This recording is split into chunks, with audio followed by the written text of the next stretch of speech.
We want students to be intellectually, morally, and aesthetically alive. And we care so deeply about that, we're going to rethink how we are delivering this content to our students. When we give students a real object in elementary school math, we do it because it teaches students that math is grounded in the real.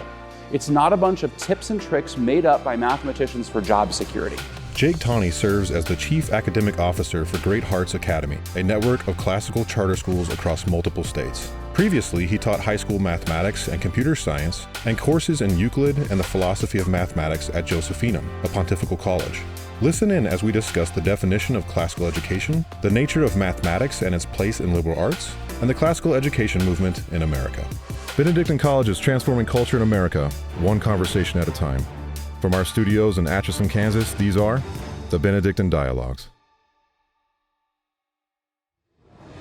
All right, Jake, welcome to the Benedictine Dialogues. Great to be here. So good to have you here. Really been looking forward to this conversation, and I really appreciate you taking the time to come in here and have a conversation. And maybe to kind of start us off, tell us a little bit about the idea behind Great Hearts and what you guys are accomplishing throughout the country, really. Sure. So Great Hearts is a system of classical schools. It was founded about 20 years ago. Mostly what we're running is classical charter schools. We have that in 3 states, 4 major regions. So we have it in Phoenix, Arizona, the Dallas-Fort Worth area, San Antonio, Texas, and then also just opened a brand new school this year, a beautiful school in Baton Rouge, Louisiana, with hopes to expand into Florida and other places as we move forward. We also have 2 online schools, one in Arizona and one in Texas. And this year we have 2 new private schools that were opened in Arizona under the new ESA law. We're a system of schools dedicated to classical education. We've been doing that from the beginning. Classical education, of course, exists long before Great Hearts did, but in some ways, Great Hearts was at the forefront, at least of the classical charter school movement. Before that, the whole movement was, in some ways, carried forward by small Christian schools, by homeschoolers. And 20 years ago, the founders of Great Hearts had just a marvelous vision to say, we're going to take this out of the private sphere and we're going to bring it into public education. And so our mission, quite boldly, is to form the hearts and minds of students through the pursuit of truth, goodness, and beauty. What was it like getting into charter arenas? I'm always interested in how classical schools work with the local governments and things like that, and how that, is it symbiotic right away, or is it kind of a little bit of a process? Well, it's highly creative work, right? Sure. So as you would imagine, folks who get into classical education are very mission-driven. They're very philosophy-driven. They're very idea-driven. They have a pretty good sense of what it means to educate students from kindergarten all the way up through 12th grade. The state also has a sense of what it means to educate a student from kindergarten through 12th grade, and that comes mostly in the form of curricular standards. Sure. Now, the states are pretty good about not mandating particular pedagogies, though we are seeing in some ways, and this is a good movement, some of the states now mandating things like cursive in the elementary schools, things like phonics-based reading instruction.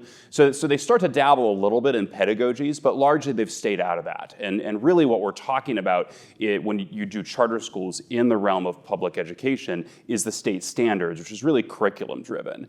And so it's highly creative work, right? Because we have a pretty good idea of what we want students to learn. Sure. We have this educational model that we think is really good, and then we have to tailor that and get it to fit within that state system so that we can, in good conscience, sign that piece of paper that says, yes, we've satisfied our contract with the state, and yet still in good conscience feel like we're delivering the model that we want to deliver. Yeah, and I guess the crux of the question then is, what is classical education, right? I mean, and you had a great article recently answering, in a way, that question, and I thought you offered a really excellent balanced approach, because sometimes you have these kind of 2 extremes of what people mean by that. So maybe you could share a little bit about the idea of what is classical education. This is the question, right? Yeah. As the movement grows, it's the question that everybody wants answered, but it's also the question that's going to demand an answer at some point. You're referring to a delightful series run by Chris Perrin at Classical Academic Press, where he had several authors respond to this question, what is classical education? If it's okay with you, I'd actually like to start with Martin Cothran's answer. Okay. And I thought he gave just a splendid intro to this, where he said, look, when it comes to defining classical education, we first have to understand that pair of terms is redundant. That really what we mean is just education. right? In other words, maybe said negatively, an education that is not in the classical form is not a true education. It's not a full education. And so if we're going to try to define it, we start with the term education, which comes from the Latin educare, meaning to lead out. So a classical education is an education that leads students beyond themselves to discover the reality of things. Whether those things are the matter of the universe, right? The planets themselves. Whether those things are the perfect triangle that Euclid talks about. Whether those things are what it means to be human, right? Where you study human nature itself or to study the nature of the divine. Whatever the case may be, an education is trying to lead students beyond themselves, to discover things that are true, right? And things that are good and things that are beautiful. And so it starts with the basic premise that there is objective truth, goodness, and beauty in the universe, and that those things can be known, can be done, and can be appreciated, right? And I want to point out that that's contrary to a lot of other movements that we see, which want to center education in the individual mind of the students, right? Now, I think classical education, properly understood, is student-centered. We care deeply for the individual dignity of every student, but it's not student-centered in, say, a Cartesian way, where all of reality is centered on the individual conscience, right? Instead, it's an education that leads students beyond themselves to the noblest things, to the things that are worth knowing. And so that's what education is. That's also what classical education is. Now, that's the elevator pitch, right? Sure. What I tried to argue is really, in some sense, to try to avoid two extremes. Because I think we're seeing both extremes in the movement right now, right? One is because folks who get into classical education are so passionate and are so driven by ideas, they also tend to look at the model that they've had and think that is the pure thing. Mm-hmm. And any departure from that is sort of anathema. And I do think we need to avoid that. We need to understand that, first of all, classical education is a movement. It's not a model per se, right? Now, the particular pedagogies, the content tradition, those are things that we receive with a spirit of docility, a spirit of humility. Right? But we can never lose the humility in thinking that the thing that we have in our particular school is the only way to do it. Right? On the other hand, as the movement grows, it runs the opposite risk, which is as long as we have some students in uniforms and desks facing forward, and maybe we put some Latin instruction in, then we can call this classical education. And I think we need to be careful of that too. So there is a reality that has a tradition of what it means to educate students. And we do need to understand and submit ourselves to that reality, but without thinking that every little detail that we've incarnated in this instance has to be held, otherwise it's anathema and should be rejected. It kind of reminds me of Europe in a lot of ways, in that the fact that their education system came out of a lot of their cultures. So there was the overarching themes of the Greek culture that they were learning, the Roman culture that they were learning, the great books, the great ideas that were continuing. But you had a German system. You had, you still kind of do it, an English system and several other different ways. But it came out of the ideas of the people that were accomplishing it. And it wasn't necessarily this like one all be all. And I honestly think that would have done a disservice to several of these, because that's how they learned. They knew the German people, they knew the English people, and oftentimes, people in Phoenix might be different than people in Dallas. And so how does that, change, and how does it kind of morph into something a little bit more, not standard, but like for those people themselves? Does that make sense? Yeah, the brilliance behind Chris Perrin's series is that he knows full well that any elevator pitch is insufficient for defining classical education. But one insufficient way of defining classical education is to say it's an education based in a tradition. And it's fundamentally based in the Western tradition. But I think you're right, that it takes on a particular incarnation in the here and now, right? One of the books, for example, that's held up as, at least at Great Hearts, and I think in a lot of classical schools, as one of the pinnacles of literature is something like the Brothers Karamazov. But we should recognize that book's not that old. So there was a time when education was happening without the Brothers Karamazov. Sure, yeah. And so there is an evolution that can happen. There's a particular way in which pedagogues educators need to take the tradition that is classical education and adopt it to the here and now, right? The now and the here is 21st century America, and that is going to look different than it did in, say, 19th century Germany, right? All of those things are going to take on their own particular nuances. But what they hold in common is that it really is trying to educate students in their tradition. For us, it's tradition of the West, the tradition of America, and then, as you said, even the tradition of Phoenix, the tradition of Atchison, Kansas, and what that means, right?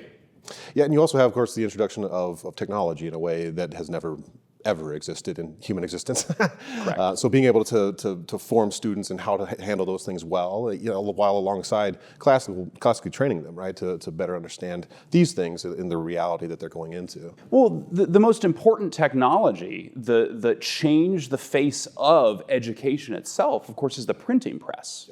Right, so we can't, again, we want to have a continuity of say organic growth in what it means to educate students classically, but we want to avoid a sense of antiquarianism. Right? If we were antiquarian about it, we really probably should not even have books, right? And Plato, in fact, argued that you really shouldn't be writing things down and reading them because it will destroy the memory. Mm-hmm. And maybe this is worth thinking about, but I don't think we'd get very far in developing and really pushing classical education forward if we said we're actually going to get rid of even the technology of the book. But you are onto something with adopting the model of classical education to the here and now, and how that plays out with the adoption, or in some cases, the very careful rejection of certain technologies. Mm-hmm. Because right now, technology is changing so quickly, and I think another principle of what it means to educate is tried and tested methods that do change and evolve, but they change and evolve very intentionally and over time. And so that poses a particular problem for classical schools right now, which is, what are you going to do with technology? And just when you think you have your minds wrapped around iPads, ChatGPT's out there, and now you have to wrap your mind around that as well. Yeah, and it's an interesting time forming students because you want them to have a classical mind and a moral imagination prepared to go into the world to deal with these things, but you want them to go into the world as entrepreneurs, as doctors, as physicians, as whatever you want to call it, but they're going to have to deal with the modern world and the technology that it provides. And so the best thing to do, I guess it would seem, is form the conscience, form the moral imagination so that when they deal with these things, they know how to do it virtuously. Yeah, it's not just form the conscience or the moral imagination. That, of course, is fundamental. It's important. But it's also forming their knowledge of and their understanding of real things, right? So at Great Hearts, we have well over 50% of our students go into STEM fields. And we do that without much technology in the classroom at all. And so I would have a couple arguments there. One is that students, kids, teens, turns out they don't actually need a lot of training in technology, right? They often know it, and I would argue virtually all the time they know it better than their teacher does, right? And so I don't think the school has a particular need of having to form students in technology. They're being formed by it just merely by the culture that they're in, right? So we do need to understand that while it is absolutely the job of a school, of a teacher, of a school leader to form students and to develop a culture, that is one particular area of their lives. These students are also involved in culture in many other ways, and in those ways, they're getting ample exposure to technology, right? Yeah. And so what we want to do is to educate students in real things, right? And so even in the approach to technology, we want them to be able to evaluate it, not just morally, but I would also say in a broader philosophical way, right? What does it do to the human person? So it's not merely a matter of right or wrong or virtue. That's important, right? We certainly don't want students to use technology as a vice. But nor do we want them to overuse it to the point where it forms them and takes them away from the physical world. Technology has a basic way of forming everybody. It will form you, Neil Postman said that it will form you by its use, not merely by its misuse. Yeah.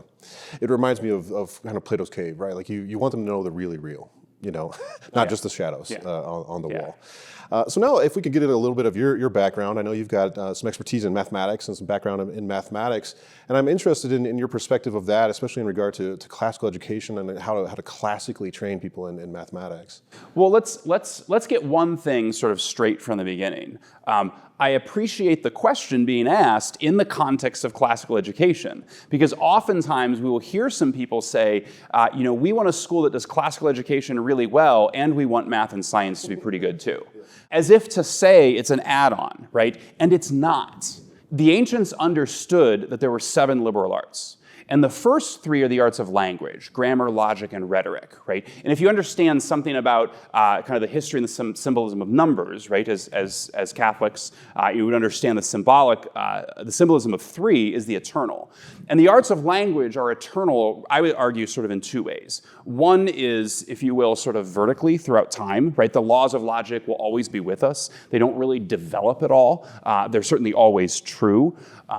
But they're also, the laws of language are also eternal in a horizontal way, and maybe eternal is not quite the right word there, but what I mean is they reach across all the disciplines. So whether you're teaching history or mathematics or science or language, we're all professional rhetors. So we all need the arts of language. But the other 4, the quadrivium, so alongside of the trivium, the other 4 really are branches of mathematics, at least as the Pythagoreans and the other ancients understood it. Obviously we have arithmetic, which is the study of discrete quantity. And then alongside that, geometry, which is the study of shape or continuity, continuous quantity. But they also had astronomy, which sounds to the modern ear like a science, but what they really meant there was geometry in motion. So geometry is a study of the continuous at rest, but astronomy is the study of the movement of the heavenly bodies, so it's the continuous in motion. But even for them, music related to arithmetic. So arithmetic is the study of the discrete on its own, whereas music is the study of the discrete in relationship or in ratio to itself. If you play guitar or any stringed instrument, you have a sense of various ratios. You cut the string in half to make certain overtones. And so I'm just a passionate advocate for saying, we do classical education, we do the liberal arts, and because of that, we have strong humanities, strong math, and strong science. They are part of what it means to educate a student, right? We are radically incomplete as human beings if we do not learn to think scientifically and to think mathematically. That's, in fact, why we teach mathematics. We don't teach it because it is useful. We teach it because there is something unique in the human soul that can only be satisfied by thinking mathematically. And the audacious part is, I actually believe that. And so what that means is, if that's true, I also believe that if we don't learn to think mathematically, there's something missing in us. There's something crying out to the heavens to understand the nature of the perfect triangle, the nature of prime numbers. Not because they're useful, though they are, but because they are worth knowing in and of themselves. Well, wasn't it Euclid that said something along the lines of logic is God's math? Right, so we're participating in a mathematical reality that's even beyond ourselves by going into logic. And so it reminds me of, Plato himself thought that for the first several years, a student or a mentor ought to work mainly with numbers and learn how to do numbers. Why would they be so passionate about that to begin with? Yeah. In fact, I think because mathematics is the discipline that bridges heaven and earth. Because it has an incarnation in the created universe. We know this. So even though I'm a passionate advocate for studying math in and of itself, we also know it has marvelous applications because there is, excuse the pun, continuity, right, between the ideas of mathematics and the creation of the universe. Ratzinger used this as a proof, if you will, for the existence of God. The fact that the human mind, the laws of mathematics, and the creative universe all seem to be, they all seem to gel together, means there must be something holding them, right? Something above all 3. So mathematics reaches down to earth. We know this. We know that it is the language of creation. But it also reaches up to the heavens because it is not material. When Euclid is studying the triangle, he is studying a perfect shape that he has never seen. We have never seen the perfect triangle. Anything we've seen in this universe is an approximation of it. At the very least, you can't draw a perfectly straight line. let alone you can't make something infinitely thin. And yet, this pure ideal, this thing of the gods, we can say true things about that. And so mathematics not only reaches down to earth, but reaches up to the heavens. And I think that's why the ancients were so fascinated by it, because they knew it had something to do with this familiar world we live in, but they also knew that it was more pure than all that. It reaches up to the gods, and you bring down those ideas and you hold them as permanent. And that's why math has a higher level of certainty than something like the progressive inductive method of learning and discovering new realities in science. Mm-hmm. What would be a classical approach to math versus maybe a modern approach to math? Yeah. What are some of the differences? I'll give you a few highlights. I mean, this is another question where an elevator speech is difficult, right? But I think I can say a couple true things about it. So one is math needs to be taught qua math. It needs to be taught as mathematics. And so it cannot be reduced to one of two things. The more obvious thing is application, right? So we don't want to reduce the learning of math to application itself, right? This is why, even though and we do actually pair our calculus and our physics together, and there's a lot of good that comes from that, but we caution our teachers in doing that, because we don't ever want mathematics to be at the service of the scientific realities. There are things that we should study in math, even if we're not finding parallels in the science that's paired along with it. So we don't want to reduce math to application, right? But nor do we want to reduce math to, say, philosophy of math or to the history of math. Now, here I want to be careful, because I actually do think that a classical approach involves some conversations about what is shape, what is number, what is continuity, what does Euclid mean by a straight line, how does that align with how Descartes conceives of a line as a system of points. We should have those conversations. We also should integrate original sources so that people understand that math is a living discipline that has its own tradition. It's the knowledge that we have of mathematics is the product of real men and women and their work. So we need history, we need philosophy, but we can't reduce mathematics to that. And we do see some of that tendency sometimes within the classical movement. Outside the classical movement, we see the other tendency. So that's one principle, right? We want to teach math as math for the discipline that it is. The second principle is that we want, as with all classical pedagogies, to proceed Socratically. And that means starting with the phenomenon itself. Right? So as an analogy, in a science class, the classical approach would be to start with the experiment, start with the biological thing, and make observations. We don't say, here's the law we're studying today, let's give some details about it, now let's show you an example of it. We go the other way around. That's true in literature when we start with the book, and it's true in math as well. In math, the object of study is a problem. No, it's a thing itself, right? It's a number, it's a shape, but the question surrounding it ends up being articulated as a problem. Students, all new mathematics needs to come out of a need, not a practical need, not an application, right? But a need for the mathematics itself. Why should I care about factoring polynomials? Like really, why should I care about that? It needs to come from some reality, right? It needs to come from some need to discover that new math technique. It's guided by the teacher, but it needs to start with a problem. And that problem, this is not rocket science, right? I'm not talking about a super creative problem that's going to take a period to solve. If you want students to learn to factor polynomials, you can simply start off with a quadratic equation and have them try to wrestle with solving that. Because up until that point, they will not have had techniques to do that. They need to wrestle with that problem so that they feel the need for the technique. And so every math lesson, every new concept needs to start with a problem. That's true in elementary school, by the way.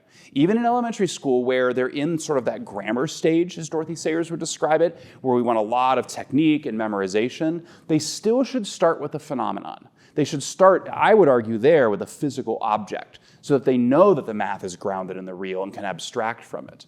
So this principle of Socratic inquiry, that questioning surrounding an object of study, exists from kindergarten all the way up through calculus. So that's the second principle that I would adhere to. The third, I guess I kind of already went into in the discussion of the content of math, but I do think we need to have original sources in there, right? Mm-hmm. I think we need to understand that mathematics is the result of real men and women, that it has a tradition in the same way that the history of ideas has a tradition. The pinnacle of that, of course, comes, at least for us in our geometry class, when we teach them geometry using Euclid's elements. Thank you for listening to the Benedictine Dialogues. We'll be right back to the show after this brief message. A reckoning is coming. And this reckoning is so important for us to understand. There is so much at stake. If we don't win this battle for freedom in the U.S., socialism will prevail. And the key to success is virtue in business. Faced with the question, is capitalism the economic system of choice? Believe it or not, the popes asked that question, and they answered it. We have to reclaim that moral tether that's going to allow us to operate a well-functioning free market. I'm Dave Geenans. Welcome to the series, The Reckoning, where we explore the ultimate battle for freedom in the United States between socialism and virtue in business.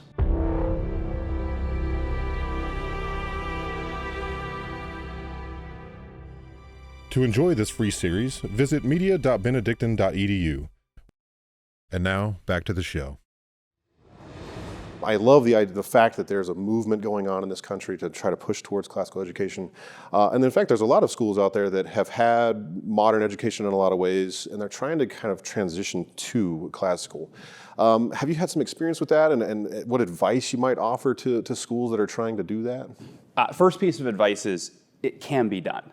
There are schools doing this all over the country. It can be done. As the movement grows, you're finding more and more schools either doing it out of desire or in some cases doing it out of necessity because enrollment is down, right? And they're realizing that classical schools have waiting lists. All of this is good, right? So piece of advice number one is it can be done, right? Piece of advice number two is you need to think very, very carefully about communications plans, right? We see this, and I hate to be practical, but we see this project fall apart when it falls apart, more often than not, it's because it was not properly explained. And we often think to the parents, that's true, but I would argue equally as important is the teachers themselves.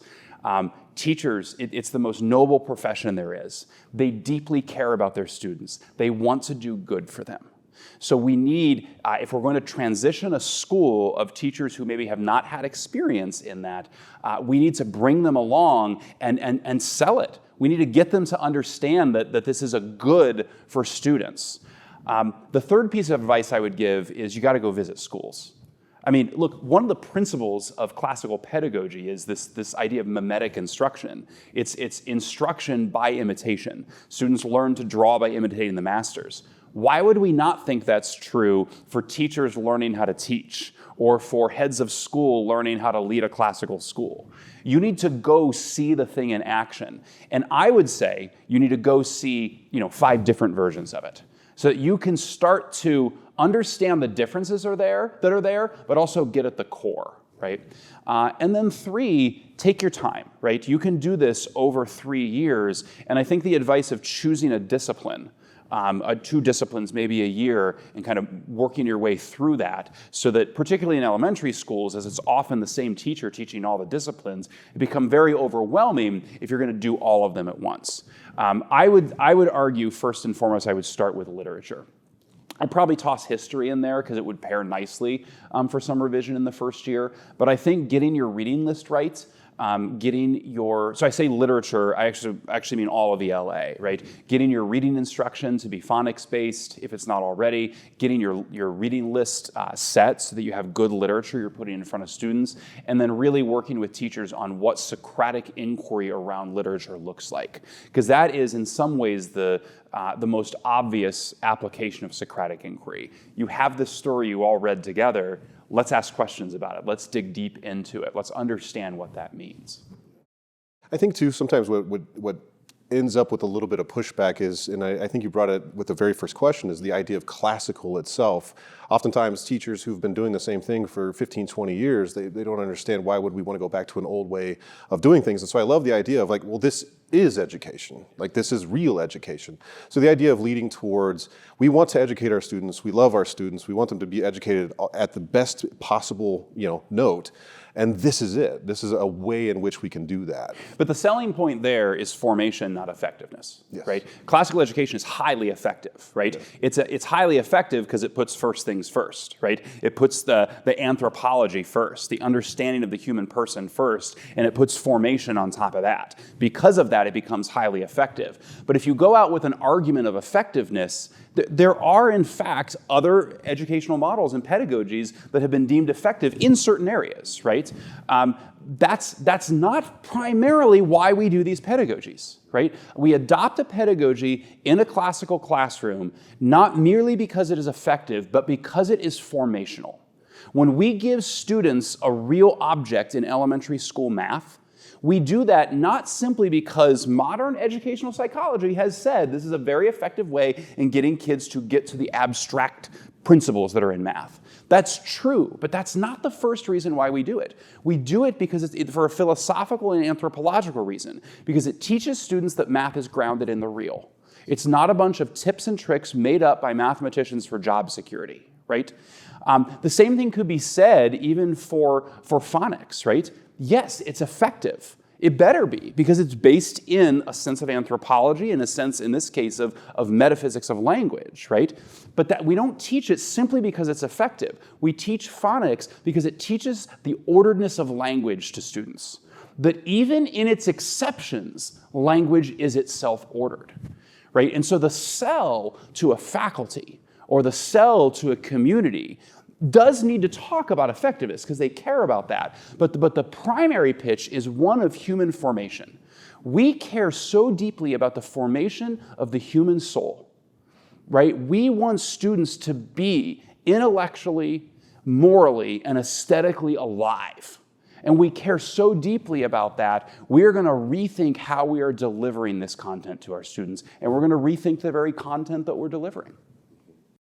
It's interesting. So I have high school kids, and whenever I go to events with other parents and stuff, no matter what, you're going to hear asking about job preparedness, college preparedness, things like that. When it comes to classical education, what is a good way to communicate the fact that these things will also happen? They will be prepared to go out into the real world. The best way to communicate it, again, is to show the results, right? Great Hearts has now been graduating students for well over 10 years, and they're getting into every university you can think of around the country. And that's not unique to Great Hearts. That's true of every classical school. So, and parents actually understand that. They buy that, right? The hardest thing for a classical school is when they're starting a high school, because now you do have to address this question, right? Once you have your first graduating class, that apologetic starts to take care of itself. When parents see that students are going on into STEM fields, when they're going on to be artists, to be doctors, to do a wide variety of things, they start to get it, right? But the apologetic here, I would argue, needs to start to come even more loudly and clearly than it is already from the business sectors themselves, right? We already know this. When you talk to these businesses and say, what are you looking for? They're talking about well-roundedness. They use different vocabulary than we do in classical education, but they're really talking about well-roundedness, educational liberal arts. They want students who can speak, who can think, who can argue, right? Who can understand, who can problem solve. They want all of these aspects of education. What they might not understand is that all of that also comes from a certain set of content. Because at the same time, they also start pushing more STEM skills and more, right? But I think we need to, the schools need to work with industry, work with business sectors to get them to join that chorus of saying, we have seen the results. Now that the movement is growing, now that we have graduates out in the world, we have seen the results of this kind of education. We know it because this was the education that was around for hundreds of years, and students were going off into the real world and being quite successful. What we need now is a unified chorus between the schools and industry. Yeah, I've heard from actually a few different businesses the fact that a lot of times they're going to these liberal arts schools because the people that are coming out of them are hard workers and they're disciplined. They don't necessarily need somebody to prod them constantly. Yeah. They're willing to put in the work. They understand the job, that it's not just going to be, I want to put in my hours and go home. Like, they know this is what it takes. And to me, that comes from, again, a well-formed person that understands all of what we're talking about, all this kind of well-roundedness, kind of holistic person. So one question I also had was, could you offer any books that you would recommend for people who maybe they don't understand classical education, maybe they've kind of dipped their toe in it? What would be that, like, one or two books that you'd say, oh my gosh, this is the one I would hand to a person who is not convinced? Well, for parents who want to just understand a basic introduction to sort of what is this model, to get a basic apologetic, Chris Perrin has a delightful book called An Introduction to Classical Education, something like a parent's guide. It's pretty thin. You can read it in one, maybe two sittings, and I think it's a great introduction for parents, right? If you're looking to do more of a deep dive into content itself, I would say Susan Wise Bowers, The Well-Trained Mind. It's a book written for homeschoolers, but she does a really nice job of going through each of the disciplines and saying, here's kind of how we approach this, and here's the resources, here's the various curricula that you can use to teach each of the disciplines. So I always like to ask our guests, what advice or what would you like to see as far as something that we could do here and now to help transform culture in this country? The three most important institutions in culture are the church, the family, and the schools.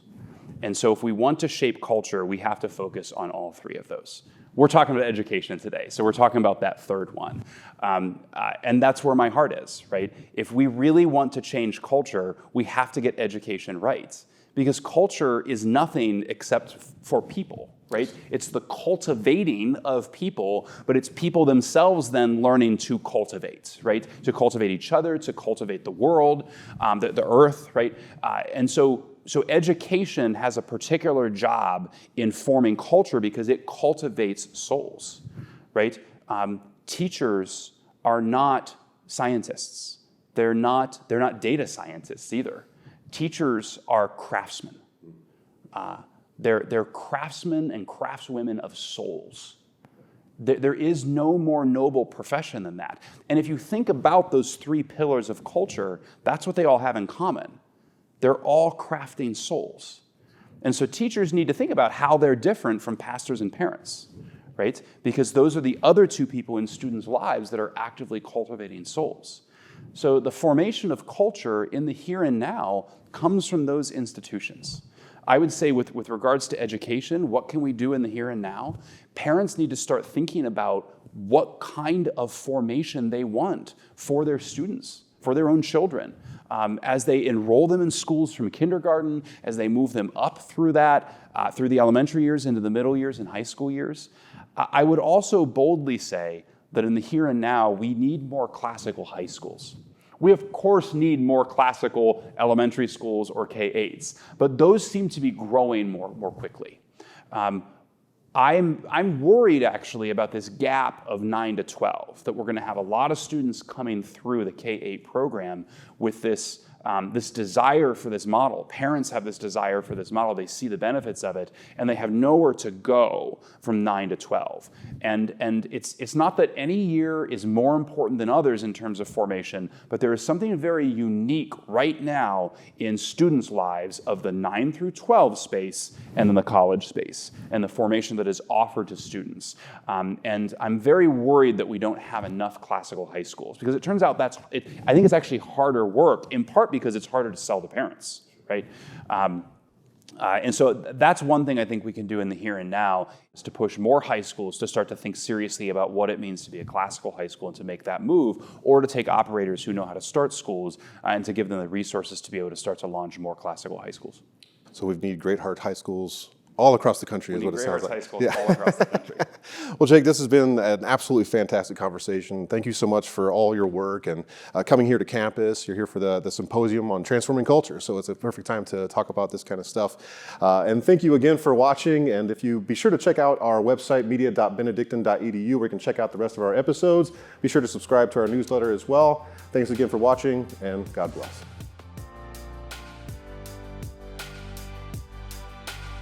We hope you enjoyed the Benedictine Dialogues, a production of Benedictine College in Atchison, Kansas. To catch all the latest and support our growing platform, visit media.benedictine.edu. And be sure to recommend this show to your friends and family.